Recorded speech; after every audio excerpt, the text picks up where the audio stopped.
Hello, everyone. Welcome back to Say What with James and Lakesia. And today we are doing our movie review and rankings for November. And we are going to rank the movies that we saw in November. And November actually gave us horror, sci-fi action, mind-bending twists. But one movie did have me asking, and you know I asked you, when did the Predator become a superhero? I know. And spoiler alert. So if you have not saw these movies, which one movie sucked bad. If you have not seen these movies, which you have plenty of time by now, you might want to watch this after you have seen the movies. The movies that we're going to be reviewing in this video are Shelby Oaks, which is a horror film.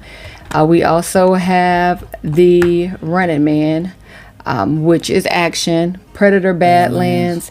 And we also have our last film of the month, or for November, is Now You See Me, Now You Don't. All right, so it was pretty good movies in November, except for one. Yeah, one sucked. Now, this is the channel where we watch it, rank it, and say what everybody else is thinking. So that's why it's called Say What with James and Lakesia. So if you love movie talk with real reactions, real opinions, and a little bit of fun, go ahead and hit that subscribe button now. All right, so movie number one, Shelby Oaks. This is the one I'm talking about. It sucked. It's about a film crew, paranormal YouTubers, that go missing, and the girl's sister Mia tries to find her. Yeah, so we have some paranormal YouTubers that disappear in a ghost town, and we're pulled through their recovered footage. That part was creepy, but then it becomes something else entirely.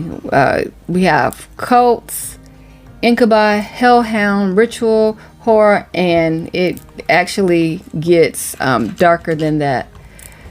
But we have a sister's obsession, which we all could probably relate to save her missing sister. Cause she thought everybody else was dead, but they had recovered everyone else's body. But she felt like she was still living. Yeah, so this turned into a generational nightmare. It started off with the YouTubers with the footage, and you actually see them being attacked or whatever on the footage. By something. And then you have the sister who's brought into this situation. Marriage is destroyed because they can't have a child of their own, but she's obsessed with finding her sister, and who wouldn't be? I mean, your sister goes missing, you think she's still alive. Just crazy. But the idea that something had been watching them, since childhood, it's kind of creepy, scary. She did end up finding what she was looking for, trying to give a little bit without giving too much. But you know what, James? This is what we get. We go see a movie that we've heard nothing about because nothing else is playing that we haven't seen. Yeah. And what happens? You get what? Shelby Oaks, which it had a lot of promise. It had a lot of potential. But it just didn't hit. So if you saw Shelby Oaks, did you think that it was terrifying, or did you think it was too much? Because you can't really say too much about the movie without giving away the movie, but it just was just weird. I'm gonna leave it at that. Yes, sir. So movie number two, Predator Badlands. Okay, so this is definitely where my question comes in. When did the Predator become a superhero? I mean, it's just like with the doll movie, Megan. When did she become a superhero? I think that they just run out of stuff to do with the characters. But I'm not a fan of Predator. Never have been a fan of Predator. But I guess this one was okay. But James, take it away. It was all right. I wanted to get to some of the other Predators, but it was okay. And this Predator was a Predator in training, pretty much. He was training, and his pops had left him with his brother. His brother's name was, I forget his brother's name, but the Predator name was Deck. And his brother, they were called the Algae. And they was the Yalja. And he was training with his brother in the beginning of the movie, and his brother almost actually could have killed him. But he fell off a cliff, and he regained himself, got back up to the top, and they went back home or whatever, and his brother said, "You still haven't proved yourself worthy," and he wanted to go. So he was saying the only thing you could do is go out and catch the what was the name of that thing? But his brother was really just saying something, but he didn't really mean for him to go do it. But he said he was going to do it to prove himself worthy to become one of the Yologists. Yeah, so the callus. The callus is what he wanted to do. Nobody's ever killed the callus. Yeah. Nobody's ever killed the callus. And that's what he said he was going to bring back. But as his father comes back, his father, the whole thing was... Kiwi. His brother's name was Kwai or something like that. Yeah. And his father comes back. His father actually was expecting his brother to kill Dak, to kill him off, because he felt like he was a runt, and he was useless. And but the brother wouldn't do it. I mean, that was his brother. And the brother pretty much saved Dak, because the dad was about to cut Dak's head off, and the brother put the thing on him, and it made him fly back into the what's the name, and he shut the door, and then Pops ended up killing his brother. But he sent him off to that other little, I guess, planet where that callus was at. So to me, it was emotional. I mean, I guess it's honorable. He's rescuing people, and I'm like, are we rooting for the Predator now? Now, I did think that the whatever they called the cyborg, the android girl, she was. This is funny. how they kind of tied in a little bit with Aliens. You know, Aliens and Predators now tied in, and the android, she helped him a lot. She kept helping Dak because she knew the planet. She had been there before they were created. Because she was actually half of her body was tore off because she had got cut in half. By the callus. Ripped her in half. Yeah, and she helped him out. And the little funny looking thing. Yeah, that was the.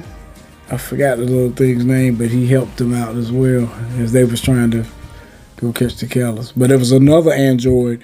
That android name was... Was it Tessa? Tessa, but her sister, which was another android. Well, she called herself a sister. They were just androids. But she was hardcore. Thea. Thea. Yeah. Sister Tessa is retrieved, Yeah. And Tessa was... Bud. Planning on killing the Predator, and they were going to experiment on him. Yeah, Bud is the little thing that you're talking about. That was the child of the callus. Yeah, but Bud and the Predator, he helped out in the Bud. Remember, he gave Bud the food and he spit on him. But that was Bud's way of saying, you part of family now. And by the end of the movie, was a good thing for the brother. Yeah, so... I mean, I guess the ultimate question is, did you guys like the Predator as a superhero, or? I mean, it wasn't the best Predator movie, but like you say, used to the Predator hunting. Yeah, he was hunting the callus, but I mean, I'm used to them taking jokers out, and he kind of much was the superhero of this movie. Yeah. So number 3, the movies that we saw in November was The Running Man. Mm-hmm.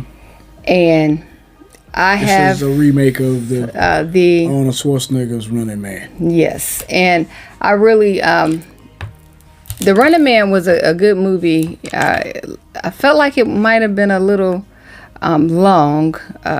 You remember how long that movie was? I can't remember. Yeah, but it was good. It was action packed all the way through. A science fiction action Glenn film. Powell.